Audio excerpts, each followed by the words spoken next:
주신 하나님의 말씀은 베드로후서 3장 3절에서 14절까지의 말씀입니다. 베드로후서 3장 3절에서 14절까지의 말씀입니다.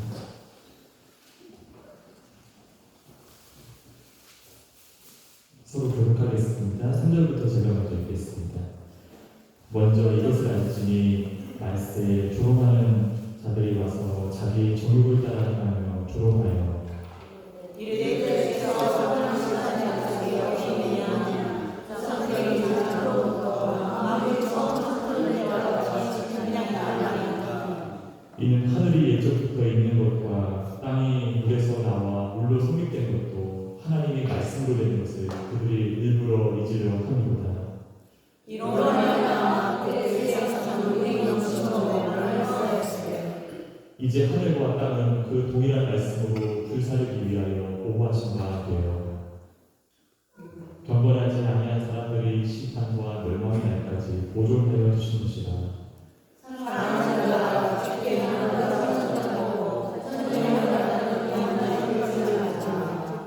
주의 약속은 어떤 이들이 더디다고 생각하는 것 같이 더딘 것이 아니라 오직 주께서는 너희를 위하여 오래 참으사 아무도 멸망하지 아니하고 다 회개하게 이르기를 원하시느니라.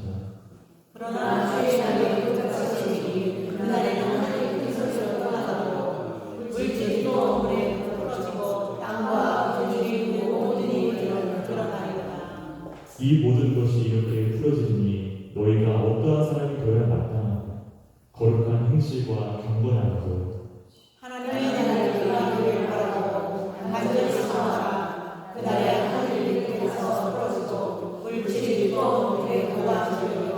함께 읽겠습니다. 우리는 그의 약속대로 우리가 있는 곳이 새 하늘과 땅을 바라보리라. 아멘. 할렐루야. 평안하셨습니까? 열심히 이제 졸업 논문 그리고 또 학기 일정을 감사하게 소화하고 있습니다. 오늘 본문을 기록한 이제 베드로 사도는 예수님이 첫 번째 제자이죠.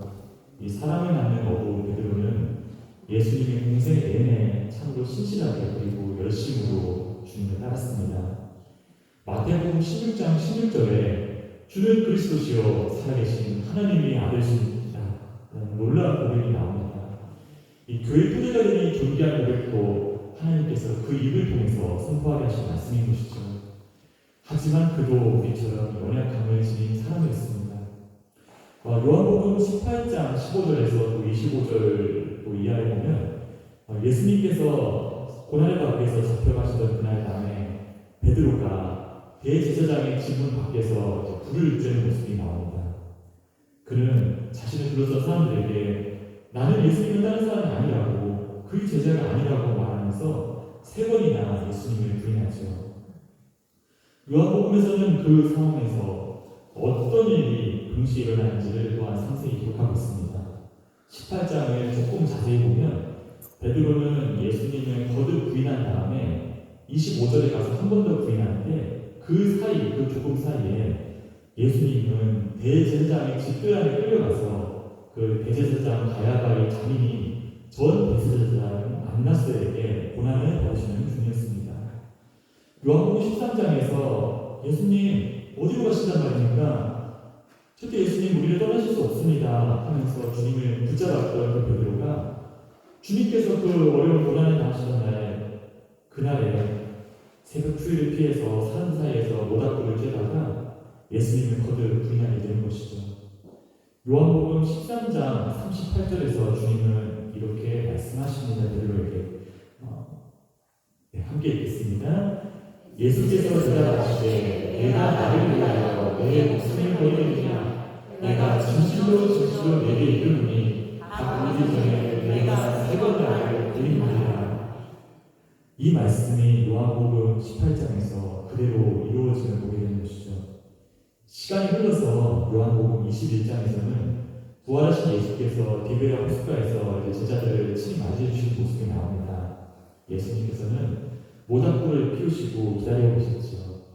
주님이 제자들을 위해서 친히 피우신 그 불과 베드로가 주님을 부인하면서 그 쬐었던 불은 이 나무 토막을 이렇게 모아서 이렇게 피어올린 모닥불, 그러니까 숯불이었습니다. 이 구성에서 부른 원어에 보면 안드라키아라는 동일한 단어로 되어 있습니다. 불이 피어올려졌던 그 장소만 달랐을 뿐이지 같은 방법으로 같은 형태로 만들어진 불이었던 것입니다. 주님은 떡과 생선을 준비하고 불을 피운 채 제자들을 기다리고 있었던 거죠. 그 모습을 바라보던 베드로의 마음은 어떠했을까요? 그는 자신이 3번이나 주님을 부인했던 그 현장에 있었던 그 불을 기억하였을 것입니다.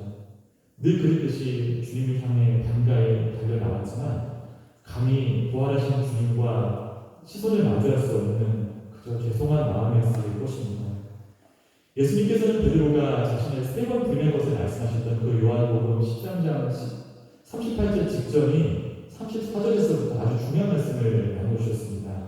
사랑을 강조하신 것이죠. 요한복음 13장 34절을 함께 읽기를 원합니다. 새 계명을 너희에게 주니 서로 사랑하라. 내가 너희를 사랑한 것 같이 너희도 서로 사랑하라. 죽기까지 우리를 사랑하셨던 그 예수님의 사랑으로 너희도 서로 사랑하려는 놀라운 아가페 사랑의 가르침이신 것이죠. 요한복음 21장에서 조촐하지만 풍성한 조반을 나눈 뒤 주님은 베드로에게 질문하십니다. 요한의 아들 시몬아, 내가 나를 사랑하느냐? 베드로는 대답합니다. 주님, 그렇습니다. 내가 주님을 사랑하는 줄 주께서 아시나이다.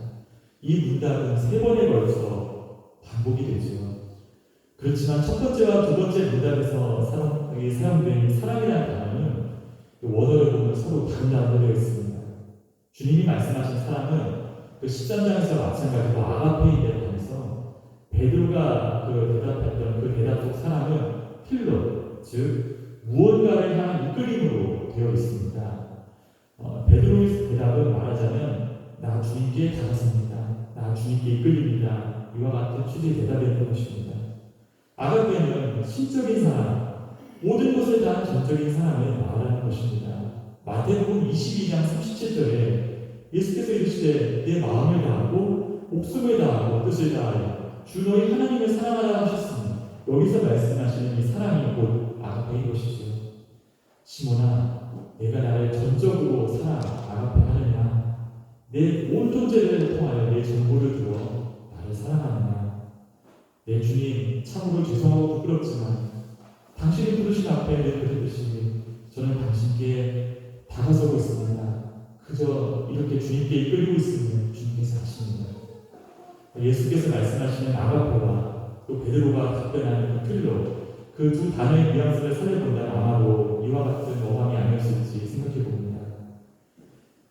저는 베드로 사도가 촛불을 바라보면서 그 예수님에 대한 정말 말할 수 없는 그 죄송한 마음, 그 몸들과 모를 심정 때문에 감히 아가페로 대답하지 못하고 필로라는 단어를 사용한 것은 아닌가 생각해 보게 되었습니다. 3번 주님을 부인한 것을 말씀하신 그 직전에 주신 말씀, 그 사랑하는 그 아가페의 말씀으로 말해 걸어오시는 주님 앞에 베드로는 정말로 몸둘바를 몰랐을 것입니다. 베드로야, 내가 나의 길을 따라오려면 내가 나를 아가페해야 해. 전적으로 사랑해야 해. 주님을 3번이나 배신한 제가 어찌 당신을 아가페할 수 있겠습니까? 그러나 주님을 보자마자 겉옷을 두르고 바다로 호수로 달려나왔던 저는 그저 예수님 당신께 이끌릴 뿐입니다. 말씀드리기 부끄럽지만 주님을 향한 저의 마음은 그저 오늘도 주님께로 달려가는 이 발걸음 뿐입니다. 그러자 놀랍게도 3번째 문답에서 예수님께서도 아가페 대신 필로라는 단어를 사용해서 베드로에게 물어주십니다. 베드로야, 너 나를 필요하느냐? 너 나에게 이끌립니다. 2번 아가페를 통해 주님을 따르려는 사람이 추구해야 될 완전한 사랑을 강조해 주신 주님께서 여전히 주님 앞에 제대로 고개를 들고 있지 못하는 베드로를 위해서 그가 주님께 사용했던 그 필요라는 단어를 통해서 사랑을 말씀해 주고 계신 것이죠. 그렇다. 여전히 너는 나의 아가페 앞에 필요라고 답할 수밖에 없겠지만 그 마음을 나도 안다. 그럼에도 나 또한 너에게 이끌립니다. 내가 나를 부인하고 달아났을지라도 나는 베드로 너를 결코 부인하지 않는다. 그래서 오늘 우리 만남이 이 아침 조반이 있었던 것이랍니다. 그리고 말씀하십니다. 너는 나를 따르라. 2번 반복되죠, 이 말씀도. 베드로는 자신을 향한 주님의 당부를 마음에 품고 그에게 주어진 사도적 사명을 향해 달려갔을 것입니다. 요한복음 4장을 주제로 실은 주로 논문을 작성 중에 있습니다. 신앙은 내 힘과 의지만으로는 장담할 수 없는 일들을 바라보면서 일어나는 여러 가지 걱정들심을 온 힘을 다해 억지로 억누르는 것이 아니라 그것을 주님께 감사함으로 맡기면서 오늘 내가 할 수 있는 일 그 작은 하늘을 찾아서 기도하면서 이를 기쁜 마음으로 진행하는 것임을 느끼게 됩니다. 그렇게 주님께 저희 모든 부족함을 올리는 마음으로 책장을 넘기는 가운데 정말 감사하게도 율법이 어느 정도는 완성이 되어가고 있습니다. 앞으로도 많은 수정과 보완이 필요하지만 주님의 부르심 가운데 그 말씀 가운데 모든 것이 협력해서 서로 이룰 것을 기도하면서 조금씩 전진해가고 있습니다. 논문 중에 가장 핵심으로 이제 되는 부분이 있는데 바로 4장 24절의 말씀이죠. 하나님은 영이시니 예배하는 자가 영과 진리로 예배해야 한다는 말씀인 것이죠. 여기서 영과 진리뿐만 아니라 요한복음에는 진리의 영, 은혜와 진리, 물과 성령 이렇게 같은 의미로 사용되거나 두 단어를 한 의미로 이렇게 병행하는 표현이 굉장히 자주 등장을 보게 됩니다. 필로와 아가페, 이 사랑을 가리키는 이 두 표현 또한 요한복음 안에서 예수님이 육성을 통해서 선포된 말씀이고 이 둘은 거의 같은 의미로 사용되고 있었음을 보게 됩니다. 주님께서는 우리를 온전히 사랑하시기에 십자가에서 죽으시기까지 쉽게 저는 그리고 우리는 제가 가진 또 우리가 가진 이런저런 부족함에도 불구하고 언제나 변함없는 아가페 사랑을 약속해 주시는 예수님의 사랑에 감사하면서 그를 향해 이끌리고 있는 것을 고백하게 됩니다. 이처럼 성경의 표현들 가운데 단어들 가운데 나타나는 주님의 마음을 묵상한다면 전 한 사람의 부족함이나 막막함 가운데서도 여전히 이 작은 한 사람을 버리지 않으시고 은혜 주시기를 원하는 주님의 크신 사랑을 느끼면서 새 힘을 내게 됩니다. 지금은 답이 없어 보여도 내가 다 완성할 자신이 없어 보여도 오늘 하루를 아직 간신히 살아야 하는 것처럼 보여도 이 하루를 넘어 주님께서는 반드시 새 일을 행하시겠구나 그런 확신을 갖게 됩니다. 말씀 가운데 기도 가운데 이 새벽의 자리를 지키시는 꿈을 이루는 위해 성도님들의 이야기를 듣게 됩니다. 그 한 명 한 명을 반드시 붙잡아 주실 것을 또 주구하게 되죠. 그런 마음 가운데 책을 찾고 원고를 보강하고 또 성경을 넘기게 됩니다. 논문 서두에 있는 감사의 글을 통해서 목사님과 전도사님들 그리고 꿈을 이루는 위해 성도님을 향한 감사의 마음도 담아두었습니다. 완성되는 교회로 책을 나눌 수 있게끔 기도하는 마음으로 남은 한 달 동안 기쁘게 나아가고자 합니다. 아가페 그리고 이제 필로를 말씀하신 주님께서는 베드로에게 말씀하십니다. 요한복음 21장 18절입니다. 내가 진실로 진실로 내게 이르노니 내가 젊어서는 스스로 띠띠고 원하는 곳으로 다녔거니와 늙어서는 내 팔을 벌리리니 남이 내게 띠띠우고 원하지 아니하는 곳으로 데려가리라. 베드로 사도는 주님이 이 말씀을 기억하면서 십자가 복음을 손에 쥔 채 주님의 말씀대로 그가 원치 않는 곳으로 두고 다녔습니다. 베드로 사도의 또 다른 편지인 베드로전서 5장 13절에는 이렇게 전하고 있습니다. 5장 13절을 한번 같이 읽어볼까요? 네. 택하심을 함께 받은 바벨론에 있는 교회가 너에게 무난하고 내 아들 마가도 그리하느니라. 네. 여기서 베드로가 말하고 있는 이 바벨론이라는 말이 참으로 많은 궁금증을 일으켰죠. 이미 구약시대 때 남유다를 멸망시켰던 그 느부갓네살 왕의 바벨론이 망한 지가 벌써 수백 년이 흘렀기 때문입니다. 도대체 이 편지에서 바벨론은 어디를 말하는 걸까? 베드로 사도는 로마 시대 때 왜 바벨론을 말씀하신 걸까? 이에 대해서 신학자들 사이에서 몇 가지 의견이 있습니다. 오늘날 이 베드로전서가 이제 수신 편지를 받는 교회들은 이제 터키 서북방에 있는 그 교회들이었는데 이 베드로의 선교 거점으로서 베드로전서 1장 1절에 등장하는 이 본도, 갈라디아, 갑바도기아, 아시아와 비두기아 근방에 있는 이 바벨론이라는 별명을 가진 조그마한 소도시가 터키 서편에 있는 작은 도시를 가리키는 주장이 있고요.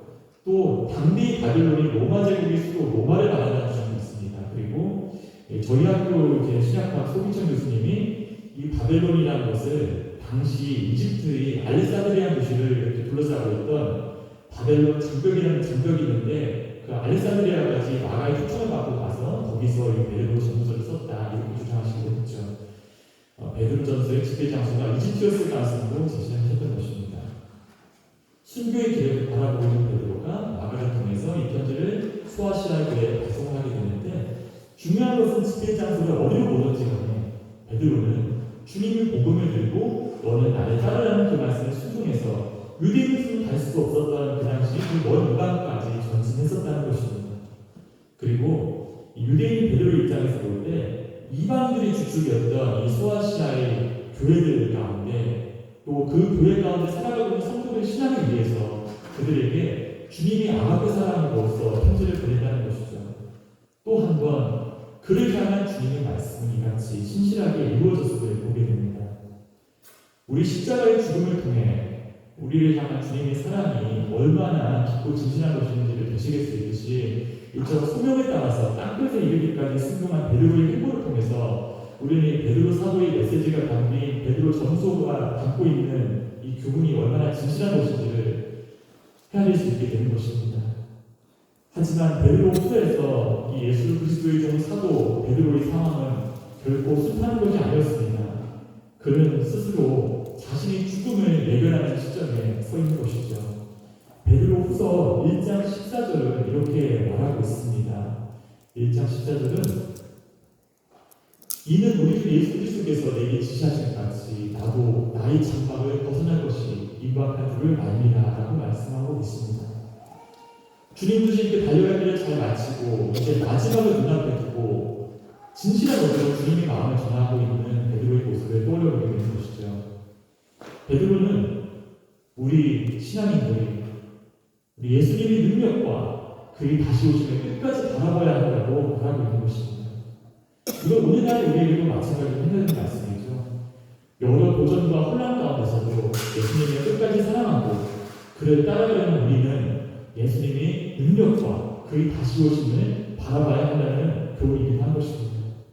세상의 변화와 이런저런 소식들은 계속 반복되고 때로는 우리 마음의 평안을 흔들어버리고 도전해오지만 주님은 그 사랑의 능력으로 우리를 도우시고 마침내 영광으로 다시 오실 것입니다.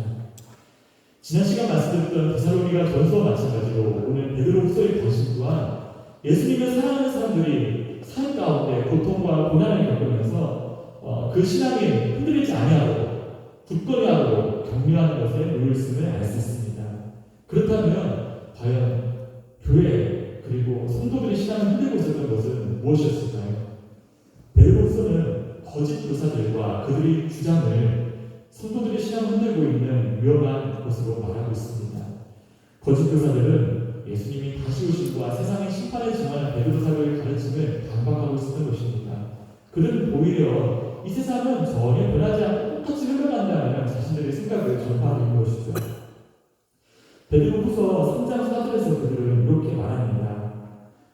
이르되 주께서 강림하신다는 약속이 어디 있느냐? 조상들이 잔 후부터 만물이 처음 창조될 때같이 그냥 있다 하니 이렇게 말하고 있는 것입니다. 이런 관점 마치 오늘날 세상의 이야기를 듣는 것 같습니다. 예수님께서 다시 오실 일이 없으니 세상의 법칙대로 따라 살자고 말하고 있는 것이죠. 야, 하나님이 어디 계시냐? 하는 건 아무 상관없이 이 세상이 이리저리 흘러가니 너도 그에 따라 이리저리 살아가야지라고 세상은 도전하고 있는 것입니다. 하나님을 의지하고 그의 나라와 의를 바라보기보다는 세상의 풍토대로 적당히 달려가는 것이 옳다고 우기는 이야기들이 얼마나 우리 주변에 넘치고 있는지 모릅니다. 성경은 그들을 향해 이렇게 말하고 있습니다. 시편 14편 1절입니다. 함께 읽겠습니다. 네. 어리석은 자는 그 마음에 이르기를 하나님이 없다 하더라. 저희는 부패하고 그 소행이 가증하며 선행하는 자가 없도다. 베드로는 그들이 이 같은 어리석음을 마치 영화 속의 영상을 보는 듯한 생생한 설명으로서 오늘 본문을 통해서 반박하고 있습니다. 3장 8절과 13절 그리고 특별히 10절과 12절에는 마지막일 때 하늘과 물질들이 뜨거운 열에 녹아서 풀어지게 됨을 말하고 있는 것입니다. 이 이미지가 현실이 된 장래의 그 어느 날은 도둑처럼 갑자기 찾아오는 주의 날인 것이죠. 예수님께서 갑자기 오신다는 표현이 도둑같이 온다는 표현으로 반복됩니다. 성경에서 이처럼 반복되는 말씀은 그 일이 반드시 일어나리라는 것을 확증해주는 표현인 것이죠. 죽음을 앞둔 베드로 사도의 마지막 편지를 읽고 있는 이 성도들의 시선은 세상의 온갖 도전들 그리고 거짓 교사들의 맹소적인 주장에서 떠나서 하나님의 주권, 변치 않는 주권 그리고 예수님이 다시 오실 그때를 향하게 되는 것입니다. 예수님을 사랑하는 사람의 시선은 하나님의 약속 그리고 그 약속의 말씀대로 이루어질 새 하늘과 새 땅을 바라보게 되는 것이죠. 예수님은 십자가에서 죽으시기까지 우리를 사랑하셨고 그 공로로 우리를 인도하고 보호하시며 마침내 마지막 날에 그 사랑하는 사람들을 평강으로 품으시고 모든 것을 새롭게 하시고 또한 다스리실 것입니다. 베드로 사도의 편지를 받아들 오늘날 터키 서쪽의 소아시아 교회들 상황 동안 결코 쉬운 것이 아니었습니다. 박해는 계속되고 순교자들도 생겨나고 거기에 거짓 교사들까지 등장해서 성도들의 마음을 흔들고 있었던 것이죠. 하지만 베드로는 자신의 목숨을 다해 사랑하고 믿어주셨으며 그 평생을 함께해 주신 예수님을 바라보면서 그 주님께서 반드시 우리를 향해 다시 오실 것이라는 사실을 증언하고 있는 것입니다. 지극히도 베드로 사도는 세상에 항상 그 모습 그대로 존재하지 않는다는 사실을 일깨워줍니다. 하나님께서는 이미 과거에서도 홍수로 세상을 한번 심판하셨고 그렇기 때문에 장래에도 심판이 있을 것이라고 증언하는 것이죠. 하나님께서 홍수를 통해 창조와 홍수를 통해 이 땅에 개입하신 과거가 있기 때문에 미래에도 당연히 하나님이 개입이 있을 것이라는 것을 지혜롭게 증언하고 있는 것입니다. 이 불심판을 명시하는 10절의 내용은 12절에도 동일하게 반복됩니다. 반복은 곧 반드시 일어날 일, 확증이라는 것을 성경 메시지는 말하고 있는 것입니다. 그런데 이처럼 하늘이 떠나가고 세상이 이루는 물질을 머리로 없어진다는 이야기는 베드로 사도의 계시와 어떤 주님의 말씀뿐만이 아닙니다. 이것은 이미 구약 성경을 통해서도 나타나는 증언인 것입니다. 이사야서 64장 1절과 2절을 보면 이 주님께서 자신 나타낼 때 산이 불에 의해서 녹는 모습이 묘사되어 있습니다. 이사야서 34장 4절 또한 하나님의 권능이 나타날 때 하늘의 두루마기처럼 이게 말린다고 표현되어 있는데 이것을 이제 그리스어 헬라어 버전으로 보게 되면은 하늘의 권능이 녹아내려서 그러니까 마치 동일한 표현을 그의 두루마기처럼 말리듯이 그렇게 변한다는 것을 말하는 표현으로 되어 있습니다. 곧 베드로는 성경의 가르침을 한 번 더 반복함으로써 자신의 증언이 참임을 증언하고 있는 것이죠. 이 같은 예는 또 하나가 있습니다. 시편 90편 4절에서 주의 목전에는 천년이 지난 어제 같으며 밤이 한순간 같을 뿐이라는 말씀이 있는데 이것을 베드로 사도는 베드로후서 3장 8절에서 사랑하는 자들아 주께는 하루가 천년 같고 천년이 하루 같다는 이 한 가지를 잊지 말라고 다시 한번 기억을 되새겨주는 것입니다. 이것이 과학적 진리와 사실이라는 사실을 사실 20세기 들어서야 밝혀진 것입니다. 중력이 무거운 곳은 시간이 천천히 오고 중력이 가벼운 곳은 시간이 빠르게 흐릅니다. 시간은 결국 같은 속도로 흘러가지 않는다는 과학적 진리가 이제 우리한테는 보편적인 상식이 되어 있는 것이죠. 하물며 우주를 통치하시고 우주를 다스리는 하나님께서 그 하나님 주변의 시간은 얼마나 천천히 흐를지를 상상해보지 않을 수가 없습니다. 베드로는 이 시간의 상대성에 대한 놀라운 통찰을 주님의 재림시기에 적용하고 있는 것입니다. 하나님은 시간을 초월하시고 시간의 흐름과 하나님의 절대적 권능하고는 아무런 관계가 없기 때문에 예수님을 사랑하는 사람들은 예수님께서 오늘 오실지 내일 오실지 혹은 안 오시는 건 아닌지 염려하거나 걱정할 필요가 전혀 없는 것입니다. 천년이 지나가는 건 하나님 관점에서는 하루가 지나가는 것과 같기 때문인 것이죠. 대신 예수님은 그 말씀대로 반드시 다시 오실 것이기 때문에 우리는 우리에게 주어진 하루하루를 주님께서 우리를 향해 주시는 말씀을 따라서 성령이 이끄시는 기도의 자리를 가까이 하면서 우리를 사랑하시는 하나님의 호의를 신뢰하면서 그렇게 살아낼 수 있게 되는 것입니다.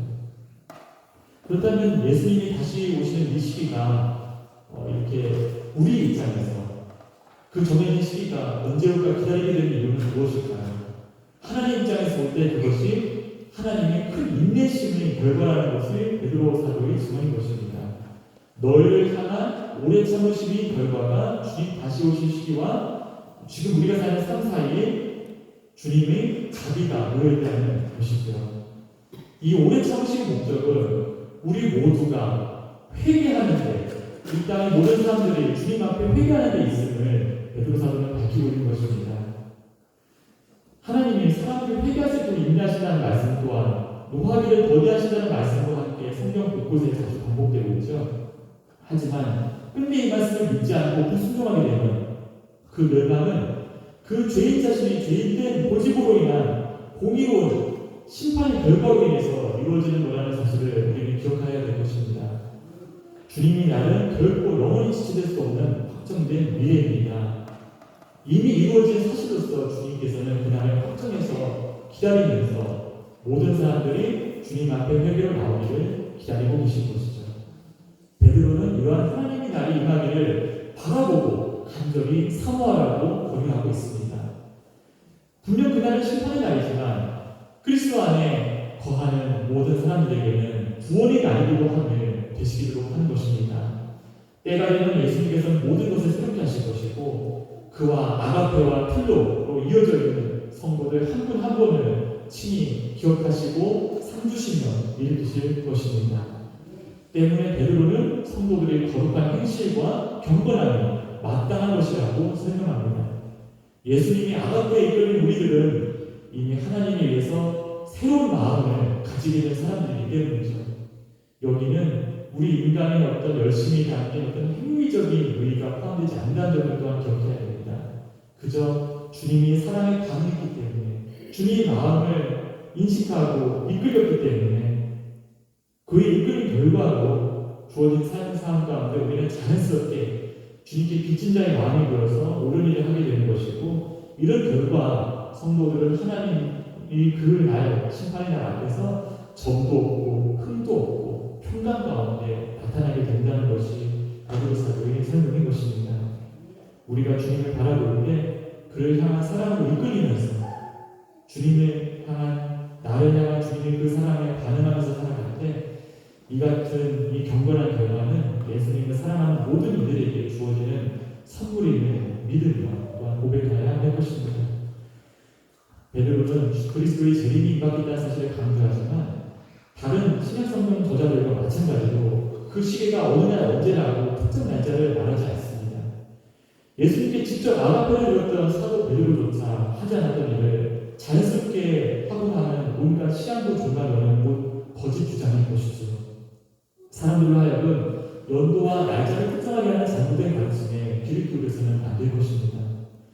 그리스도의 재림이 가까웠다는 임박감과 그날이 언제인지에 대한 불확실성 사이에서의 건강한 긴장감이 대신 우리에게 필요한 것입니다.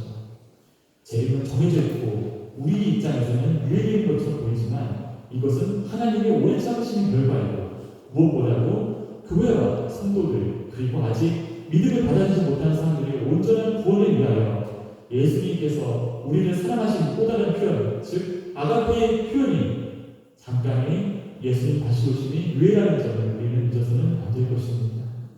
베드로후서 1장 4절을 한번 같이 읽어볼까요?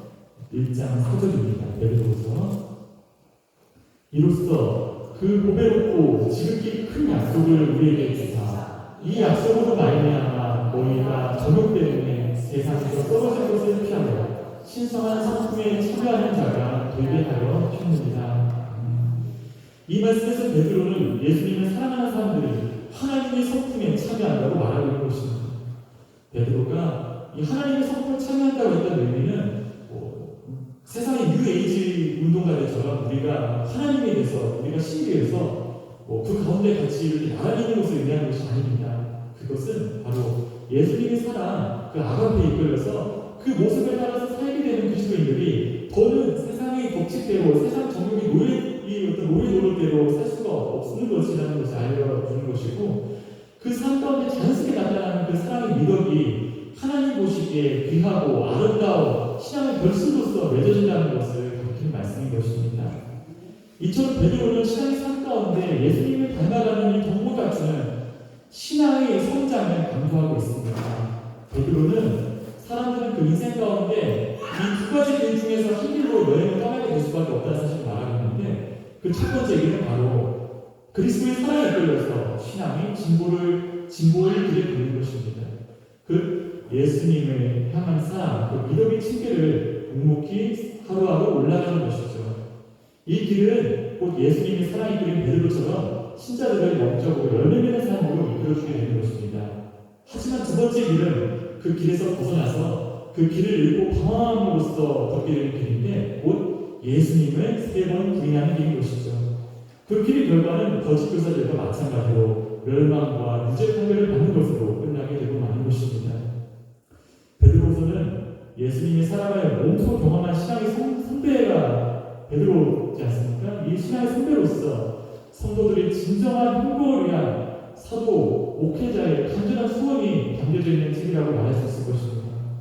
하나님의 말씀을 교회 왜곡시킨 주장들이 주는 회복으로서 성도들을 보호하기 위해서 이 간절함이 담겨있는 목회 서신을 교회에 전하는 것이죠. 그리스도의 은혜 가운데 우리는 임박한 세상의 심판 앞에서도 나의 오늘 하루, 오늘의 일상을 감사하고 살아가는 평안을 누리면서 하나님의 변함없는 약속과 구원을 바라보면서 기뻐할 수 있게 되는 것입니다. 이것이 교회를 어떤 상황에도 흔들리지 않는 반석 위에 세우고자 하는 예수님의 뜻이기도 한 것입니다. 이처럼 그리스도의 미덕에 대한 베드로서의 가르침은 경건, 유세베이라는 말로 요약할 수 있습니다. 3장 11절에도 이 말이 등장하는데 이것은 베드로 후서의 초반에 1장 3절에서 7절 가운데 3번 이 경건이라는 말이 등장합니다. 베드로는 그리스도 안에서 하나님에 대한 알아감을 통해서 신자들이 경건한 삶에 필요한 모든 것을 얻을 수 있다고 말하고 있습니다. 이런 이유 때문에 예수님을 사랑하는 사람들은 믿음, 법, 지식, 절제, 인내, 형제, 오해, 사랑 등 이 신앙 안에서 모든 것들이 어우러져 녹아지는 경건을 주님이 사랑의 이끌림으로써 추구하게 되는 것입니다. 이것이 바로 오늘 베드로 사도가 거룩한 행실과 경건함으로라고 강조하고 있는 말인 것이지요. 이것이 곧 하나님의 나라를 바라보며 사모하는 크리스찬들이 마땅히 가져야 하는 삶의 자세인 것입니다. 무엇이 의로하여도 이 세상의 가치관은 예수님을 사랑하는 것보다 더 위에 있는 것으로 믿도록 합니까? 무엇이 우리를 여러 죄의 유혹에 빠지도록 우리 마음을 향하여 올가미를 던지고 있습니까? 연약하고 의심하였던 인간 베드로는 예수님의 사랑에 그 시선을 두며 예수님께 이끌렸습니다. 3번 예수를 부인했던 그 연약함이 녹아 없어졌습니다. 나를 사랑하신 예수님 앞에 나 또한 이끌림을 고백하는 그 마음이 거짓 교사들의 유혹을 세상에 주는 시련을 능히 넘어설 수 있도록 하는 것입니다. 하나님을 사랑하면서 그를 기뻐하는 그리스도의 몸된 교회와 신자들은 이처럼 하나님이 우리를 향한 하나님의 선한 뜻을 늘 기억해야 할 것입니다. 우리를 향한 예수님의 사랑을 기억할 때 이 땅의 심판, 이 땅의 폐역함과 이 땅의 파멸은 곧 예수님이 사랑하는 사람들에게는 구원의 약속이 이루어지는 순간이라는 것을 되새겨야 할 것입니다. 신약성경 전체에서 이와 같이 종말론은 항상 우리들로부터 경건한 삶을, 윤리적 삶을 살 것을 도전하고 있는 것을 보게 됩니다.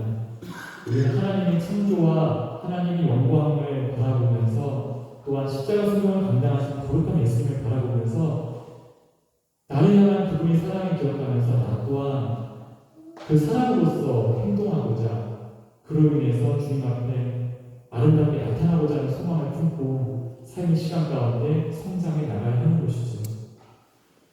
우리가 늘 주님과 함께 동행하는 마음으로 나를 향한 주님의 사랑에 나 또한 이끌리는 마음으로 살아가는 삶을 통해서 거룩한 행실과 경건함은 이루어지게 될 것입니다. 세상의 사건과 도전들이 주는 마음의 어려운 환경의 어려운 가운데 마음을 빼앗기지 말고 마음의 문을 예수님의 사랑 앞에 십자가를 통해 증언하신 그 아가페 사랑 앞에 고정합시다. 주님이 아가페 사랑 앞에 나는 공로 없으나 저 주님 부르심이 이끌려 살아갑니다 고백하는 우리 작고 연약한 마음을 주님은 바로 주님을 향한 그 온전한 사랑이로다 나를 향한 아가페로다 감탄하시며 인정해 주실 것입니다. 그 주님의 따뜻한 사랑 가운데 우리는 기쁨과 감사로 평안과 희락으로 그리고 담대함으로 주님의 지혜로서 앞으로 나아가 승리할 수 있게 될 것입니다. 끝으로 부를 찬양은